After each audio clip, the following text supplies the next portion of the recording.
EVM यानी electronic voting machine, ये एक ऐसा टर्म है जो इलेक्शन के आते ही सबके मन में आने लगता है। पर क्या आपको पता है इंडिया में फर्स्ट टाइम ईवीएम यूज़ कब हुआ था? ये ईवीएम आया ही क्यों? और ईवीएम के पहले वोटिंग आखिर होते कैसे थे? वेल, दिमाग पर जोर मत डालो, वीडियो को लाइक करो और बाकी मुझ पर छोड़ दो। सो वीडियो शुरू करते हैं।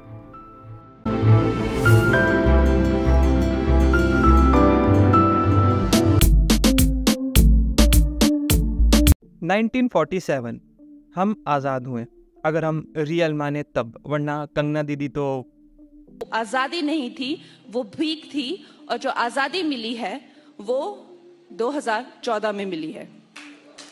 कौन है ये लोग? कहां से आते हैं? 25 अक्टूबर 1951 से 1952 फरवरी 21 तक इंडिया में फर्स्ट जनरल इलेक्शंस होते हैं, यानी ये इलेक्शंस का दौर शुरू हुआ। इस साल 17 करोड़ से ज़्यादा रजिस्टर्ड वोटर्स थे और इलेक्शन में बैलेट पेपर यूज हुआ था। और इससे पहले ईवीएम पे जाए, हम लोग थोड़ा सा बैलेट पेपर को समझते हैं। बैलेट पेपर एक 4x6 साइज का पेपर होता था, जिसमें उस जगह की सारी रजिस्टर्ड पार्टीज का सिंबल होता था और एक साइड स्पेस होता था, बिल्कुल कुछ ऐसे। जब आप वोट देने जाते थे तब आपको एक स्टैंप या मोहर दी जाती थी, छोटी सी, जिसको आपको उस पार्टी पर लगाना होता था जिसको आप वोट करना चाहते थे। एंड देन इसको फोल्ड करके इस बॉक्स में डालना होता था। एंड बॉक्स भर जाने के बाद मैनुअली आदमियों के थ्रू रिजल्ट डे पर काउंटिंग होती थी इस बॉक्स से बैलेट पेपर को मैनुअली निकाल कर। 1982 केरला, फर्स्ट टाइम ईवीएम को यूज किया गया। पर वेट, अब आपके मन में क्वेश्चन आएगा, आखिर ईवीएम को यूज ही क्यों किया गया? रुको जरा बताता हूँ। देखो, आज जिस तरह आप वोट करते हो ना, पहले ये करना या काउंटिंग करना काफ़ी कॉम्प्लिकेटेड था, क्योंकि वोट देने टाइम सबसे पहले ये जो स्पेस दिख रहा है आपको बैलेट पेपर में, उसी में आपको स्टैंप लगानी होती थी। अगर किसी ने बाय मिस्टेक ऊपर या नीचे ये जो स्पेस दिख रहा है उसमें वोट लगा दिया, या फिर ये जो लाइन्स दिख रही है उसे टच ही कर दिया अपने स्टैंप के थ्रू, तो ये वोट इनवैलिड हो जाता था, यानी काउंट नहीं होगा। अब ज़रा इमेजिन करो उन लोगों को जिनके हाथ थोड़े से अनस्टेबल हो, यानी कुछ प्रॉब्लम्स की वजह से उनके हाथ थोड़े से हिलते हो, स्टेबल ना हो, या फिर जिन्हें इतनी नॉलेज ही ना हो, वगैरह वगैरह। ऐसे में कई सारे वोट वेस्ट होते थे। अब मान लो किसी ने लगा भी दिया सही से स्टैम्प, फिर भी अगर उसने पेपर को ऐसे फोल्ड किया तो इनवैलिड हो जाएगा आपका वोट, क्योंकि पेपर को ऐसे फोल्ड करना होता था। और चलो आपने सब कर लिया, देन काउंटिंग के टाइम हर एक पेपर को काउंट करना मैनुअली आदमियों के थ्रू, यानी गलती के चांसेस ज़्यादा होना। और हाँ, जिस टाइम ईवीएम आया तब तक 50 करोड़ से ज़्यादा वोटर्स थे इंडिया में जो बैलेट पेपर से वोट करते थे। सोच सकते हो कितना पेपर होते होंगे।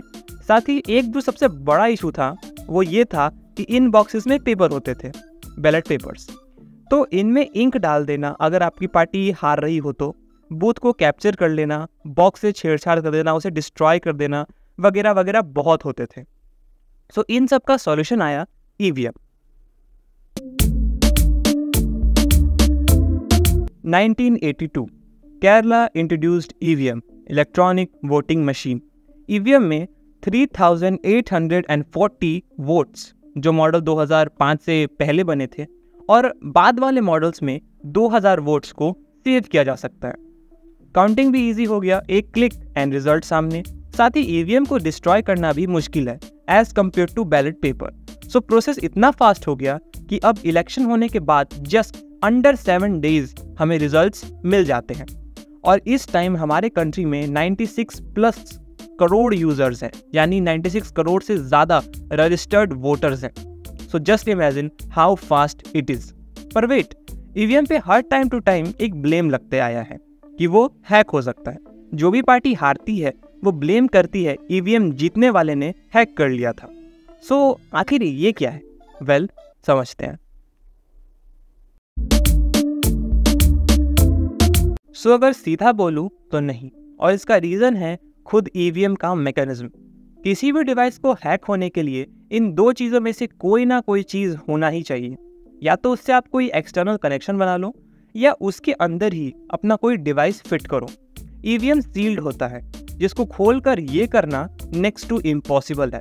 साथ ही फोन, कंप्यूटर, लैपटॉप जैसा कोई पोर्ट्स नहीं होते हैं ईवीएम के अंदर कि मस्त आपने अपना डाटा केबल लगाया उसके अंदर और हैक कर लिया। साथ ही ईवीएम के अंदर खुद की बैटरी होती है, यानी उसे पावर के लिए भी बाहर से डिपेंडेंट होने की ज़रूरत नहीं है कि बाहर से तो कोई कनेक्शंस होते ही नहीं है ईवीएम के। सो आखिर उसे हैक किया कैसे जाए? That is the biggest reason. ये होता है कंट्रोल यूनिट, जिस पे ये बटन क्लिक करने से ईवीएम ऑन होता है और तब आप वोट कर सकते हो। ये तभी क्लिक किया जाता है जब आप अपने वोटिंग एरिया में चले जाओ और इन दोनों का जो कनेक्शन वायर होता है वो भी नॉर्मल नहीं होता है, बल्कि यूनिक शेप का एडेप्टर होता है, ताकि वहाँ के थ्रू भी हैकिंग ना हो पाए। और सबसे इम्पोर्टेंट, इंडिया में ईवीएम या इलेक्शन सबका कंट्रोल इलेक्शन कमीशन के पास होता है, उसके अंडर आता है, जिसने ओपन चैलेंज किया था एक बार सारी पॉलिटिकल पार्टीज को कि आप आकर के हैक करना है तो करके दिखाओ। पर उस टाइम पर कोई पार्टी उस वक्त गया ही नहीं ईवीएम को हैक करने के लिए। तो आप समझ सकते हो कि ईवीएम इज नॉट हैकेबल। मिलता है किसी न्यू वीडियो में किसी न्यू टॉपिक के साथ। तब तक के लिए बाय बाय, टेक केयर। और मुझे आपका वोट नहीं, सब्सक्रिप्शन चाहिए, तो यार प्लीज़ जल्दी से सब्सक्राइब कर दो यार।